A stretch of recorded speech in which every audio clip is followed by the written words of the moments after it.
በአዲስ አበባ በድሬዳዋ በሐዋሳና በሆሳና ከተሞች እርስ በርሱ የሚቀናቀን ብሔርና ሃይማኖት ተኮር የሆኑ እንቅስቃሴዎች መጨመር ለውዝግብ ምክንያት እንደሆነ አንድ ጥናት አመለከተ። የአውሮፓ ህብረት የደቡብ ሱዳን ፕሬዝዳንት በሀገሪቱ ውስጥ የተፈጠረውን የፖለቲካ ውጥረት እንዲያረግቡ ጠየቀ። ፕሬዝዳንት ሳልቫኪር ምክትል ፕሬዝዳንት ሪክ ማቻርን ማሰራቸው በሀገሪቱ ፍርሃትና ውጥረት አስከትሏል። በሬክተር 7.7 በተለካው ማያንማር ውስጥ በደረሰው የመሬት መንቀጥቀጥ የሞቱት ሰዎች 144 ደረሱ። 732 ሰዎችም ተጎድተዋል። ዜናው በዝርዝር። በአዲስ አበባ በድሬዳዋ በሐዋሳና በሆሳና ከተሞች እርስ በርሱ የሚቀናቀን ብሔርና ሃይማኖት ተኮር የሆኑ እንቅስቃሴዎች መጨመር ለውዝግብ ምክንያት እንደሆነ የስምጥ ሸለቆ የጥናት ተቋም አስታወቀ። ከተሞች ውስጥ ውዝግብ ለምን ይነሳል? የውዝግብ ሂደቱ ምን ይመስላል? በዚህ ውዝግብ ውስጥ ዋነኛ ተዋናዮቹ እነማን ናቸው? የሚሉ ጥያቄዎችን ለመመለስ ጥናት መደረጉን ያመለከተው ይህ ተቋም የከተሞች መስፋፋት ከፍተኛ የወጣት ቁጥር እንዲኖርባቸው ማድረጉና የስራ ዕድል ግን አለመኖሩን አመልክቷል።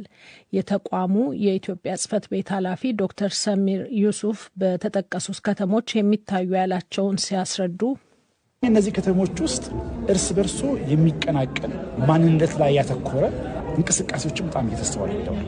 ብሔር ተኮር የሆኑ ሃይማኖት ተኮር የሆኑ እንቅስቃሴዎች እየተስፋፉ ሄደዋል በእነዚህ ከተማ ማዕከላት ውስጥ ማለት ነው። እሱም ለግጭት መበራከት ትልቅ ሚና ተጫውቷል። በከተሞቹ የማህበራዊ ኢኮኖሚ ሁኔታዎች፣ የፖለቲካና የርዕዮተ ዓለም ጥያቄዎች ለግጭት ሂደቶች ተጨማሪ ምክንያት መሆናቸውን ጥናቱ ማመልከቱን የተናገሩት ዶክተር ሰሚር በመደበኛ ተቋም ውስጥ ያሉ የፖለቲካ ልሂቃንና ኢመደበኛ አደረጃጀቶች ዋነኛ የውዝግቡ ተዋናዮች እንደሆኑም ነው የገለጹት። ብሔር ተኮር ወይም ሃይማኖት ተኮር የሆኑ ውዝግቦች እጅግ እያየሉ የመጡባቸው ሂደቶች አሉ። ከዛም ጋር ተያይዞ ደግሞ የዓለም አቀፍ ተጽዕኖዎች የራሳቸው ሚና እየተጫወቱ ይሄዳሉ።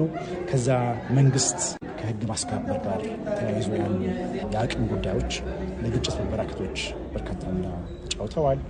ከዛም በተጨማሪ ደግሞ የሪአሬንጅመንት አንዳንድ ክልሎችን በአዲስ መንገድ የማዋቀር ሂደቶች ውስጥ እልባት የሚሰጣቸው ችግሮች እንዳሉ ሁሉ የሚፈጥራቸው አዳዲስ ተግዳሮቶች አብረው ይመጣሉ ማለት። በአንዳንድ ቦታዎች ላይ ግጭቶቹ ቀደም ብለው የጀመሩ ናቸው፣ ከዛ በኋላ የቀጠሉ ናቸው። አንዳንድ አካባቢዎች ደግሞ በዋነኝነት ተጋግለው የቀጠሉት ከ2018 በኋላ ማለት።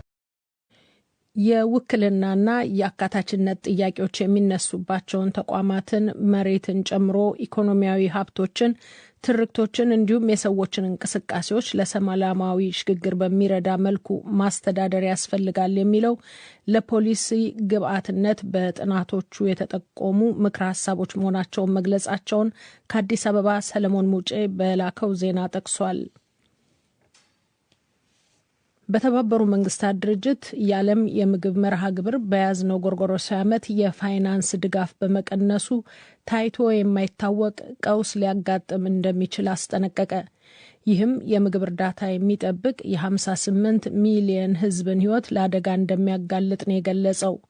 ድርጅቱ ምንም እንኳን በርካታ ለጋስ ያላቸው መንግስታትና ግለሰቦች ድጋፋቸው እንዳልተቋረጠበት ቢያመለክትም ዋነኛ ረጂዎች ከሚባሉት የሚያገኘው ገንዘብ መቀነሱን ገልጿል። መቀመጫው ሮም ጣሊያን የሆነው የዓለም የምግብ ድርጅት እንደሚለው ባለፈው ዓመት ካገኘው የገንዘብ ድጋፍ ጋር ሲነጻጸር ዘንድሮ በ40 በመቶ ቀንሷል። በዚህ ምክንያትም ኢትዮጵያን ጨምሮ ለ28 ከፍተኛ ወሳኝ ያለውን የምግብ እርዳታ ለሚፈልጉ ሀገራት የሚሰጠው ድጋፍ አሳሳቢ ሁኔታ ላይ መውደቁን አስታውቋል። የአውሮፓ ህብረት የደቡብ ሱዳን ፕሬዝዳንት በሀገሪቱ ውስጥ የተፈጠረውን የፖለቲካ ውጥረት እንዲያረግቡ ጠየቀ። ፕሬዝዳንት ሳልቫኪር ተቀናቃኛቸው የሆኑት ምክትል ፕሬዝዳንት ሪክ ማቻርን በቁም እስር መያዛቸው በሀገሪቱ ውስጥ ፍርሃትና ውጥረት አስከትሏል። የአውሮፓ ኮሚሽን የስራ አስፈጻሚ አካል ደቡብ ሱዳን ውስጥ የጸጥታው ሁኔታ እየተበላሸ በመሄዱ እዚያ የሚገኙ ባልደረቦቹን ቁጥር እንደሚቀንስ አስታውቋል። የኮሚሽኑ ቃል አቀባይ አንዋር ኤል አኑኒ እንደተናገሩት የአውሮፓ ህብረት ከረቡዕ አመሻሽ ጀምሮ ማቻር በመኖሪያ ቤታቸው በቁም እስር ላይ መሆናቸው አሳስቦታል። ፕሬዝዳንት ሳልቫኪር ውሳኔያቸውን ቀልብሰው ውጥረቱን እንዲያረግቡም ጠይቋል። ከማቻር ቀደም ብሎም ከ20 በላይ የፖለቲካና ወታደራዊ ተባባሪዎቻቸው ከየካቲት ወር ጀምሮ በስር ላይ እንደሚገኙ ነው የተገለጸው። የፖለቲካ ተንታኞች እንደሚሉት እድሜያቸው የገፋው ኪር የተተኪያቸው ጉዳይ ያሳስባቸዋል።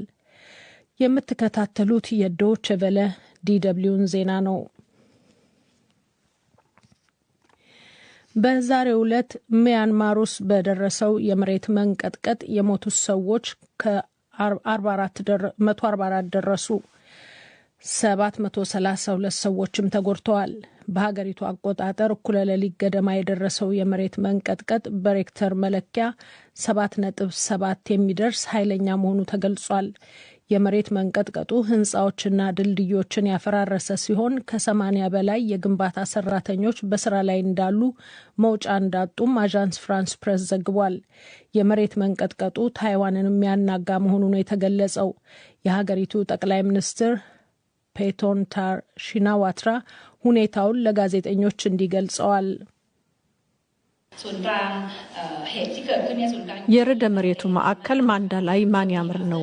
7.2 የደረሰ በአጠቃላይ 12 ተደጋጋሚ የመሬት መንቀጥቀጦች ነበሩ።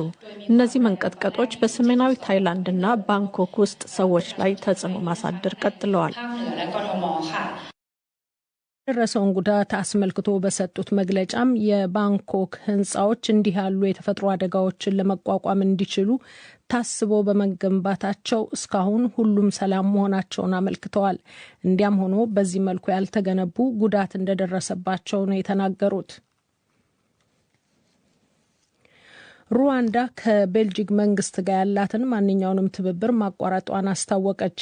የሩዋንዳ አስተዳደር ቦርድ እንደገለጸው ኪጋሊ ከብራስልስ ጋር ያላትን ዲፕሎማሲያዊ ግንኙነት በማቋረጧ በሀገሪቱ የሚንቀሳቀሱ የሀገር ውስጥም ሆነ ዓለም አቀፍ መንግስታዊ ያልሆኑ ድርጅቶች ከቤልጂክ ተቋማት ጋር ያላቸውን ትብብር እንዲያቋርጡ ተደርጓል። እርምጃው የሃይማኖት ተቋማትንም ይመለከታል። የሁለቱ ሀገራት የዲፕሎማሲ ግንኙነት ከተቋረጠ 1 ወር እንደሆነው ነው የተገለጸው። እርምጃውን አግባብ አይደለም ያለው የቀድሞ የሩዋንዳና የዴሞክራቲክ ኮንጎ ቅኝ ገዢ የቤልጂክ መንግስት በሩዋንዳ ዲፕሎማቶች ላይ ያጸፋ እርምጃ እንደሚወስድ ዝቷል። የሩዋንዳ መንግስት ኮንጎ ውስጥ የሚንቀሳቀሱትን የኤም23 ታጣቂዎች በመደገፍ እየተወቀሰ ነው።